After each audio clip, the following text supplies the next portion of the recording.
The autumn sun burned low over the suburban skyline, casting long shadows across Ridgeway High's sprawling parking lot, where cars glittered under a thin haze of dust and students lingered with that restless energy of teenagers who never wanted to go home, but also weren't sure where they belonged. For most of the students, it was just another after-school moment, gossiping beside car hoods, tossing footballs, snapping selfies for their socials, but for one girl it felt like the longest walk of her life. Her name was Clara Morgan, 17 years old, tall but slender, with her mother's soft hazel eyes and her father's rigid posture that seemed to betray discipline no matter how much she tried to blend in. She had only been at Ridgeway for 2 days, yet already whispers followed her like a shadow. The new girl's weird. She's too quiet. She thinks she's better than us. It wasn't that Clara thought she was better. It was that she had learned to keep her guard up, moving from one city to another every year, sometimes twice, because her father's military career demanded it. Other kids grew roots, she learned to pack boxes. Other kids belonged, she learned to survive. And as her sneakers crunched over the asphalt toward the far corner where her dad had promised to pick her up, she could already feel the eyes of the parking lot predators locking onto her like heat-seeking missiles. They were waiting. 3 of them. The kind of students every high school seemed cursed with, fueled by insecurity and cruelty, draped in the arrogance of privilege.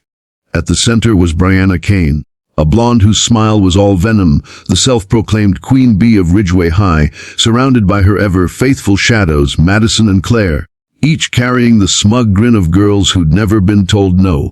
Brianna had noticed Clara the moment she stepped into homeroom 2 days ago. Her military-style posture too straight, her clothes too plain, her aura too composed. New girls were supposed to shrink, Clara did not. And so Brianna had decided that breaking her spirit would be her newest hobby.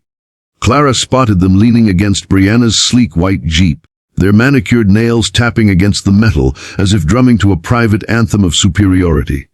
A sick twist tightened Clara's stomach, but she kept her face neutral. Rule number 1 of being the new girl: in hostile territory, don't show fear. But Brianna saw it anyway. She always did. Well, Brianna purred, stepping forward just as Clara neared the car lane. Her voice carried the practiced drawl of someone who thrived on an audience, and indeed a small circle of other students began to slow down, sensing drama. If it isn't Miss Mystery Girl, walking all alone again, huh? Didn't we tell you this side of the parking lot is reserved? Clara exhaled slowly through her nose. She could feel the sting of 100 eyes waiting, hungry. I'm just heading to my ride, she said quietly, her voice steady, not confrontational but not submissive either. Madison laughed, a cruel tinkle that grated. Ride? What ride? I don't see anyone waiting for you. Brianna tilted her head, studying Clara as though she were an insect under glass. That's the thing about new girls. They never last. Maybe your little soldier family will pack up again next week and we'll never have to see your face.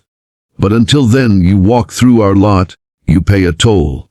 A murmur rippled through the circle. Clara's fists tightened around the straps of her backpack, but she refused to flinch. I don't have time for this, she muttered, shifting her weight to step past. But Brianna's arm shot out like a barrier, manicured nails glinting in the golden light. Where do you think you're going? You don't just ignore me. You want to survive here, sweetheart. You need to earn it. Madison chimed in eagerly. Maybe start by carrying our books tomorrow. Claire added, or cleaning Brianna's car. That'd be hilarious. Laughter erupted, and the sound sliced through Clara's resolve, but she held her ground. For a moment, her mind raced with all the times she'd been the outsider before. Each cafeteria where whispers trailed her, each hallway where laughter followed her back, each neighborhood where she'd been the new kid, until she vanished. But something inside her refused to bend this time. Maybe it was exhaustion, maybe it was rage, or maybe it was the echo of her father's voice, that firm reminder drilled into her heart: never let anyone decide your worth, Clara. Stand tall, even if you stand alone.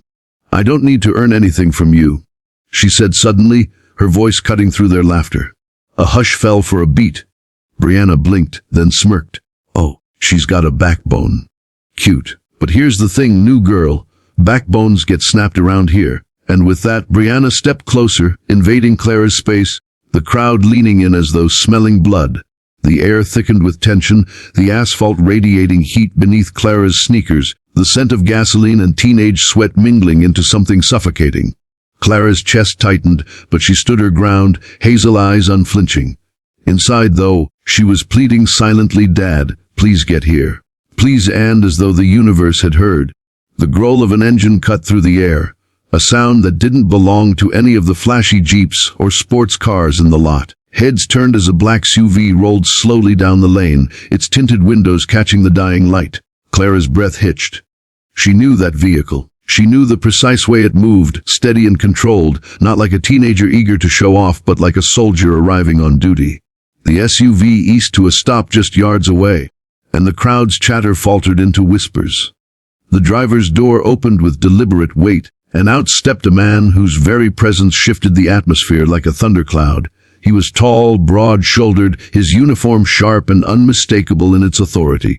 His boots struck the pavement with purpose, his chest glinting with medals and insignia that carried stories of wars most of these students would never dare to imagine. His eyes, steel gray, swept over the crowd with the silent intensity of a man used to commanding soldiers. And in that moment, the bullies' smirks froze, their laughter died, and their confidence withered like paper in flame.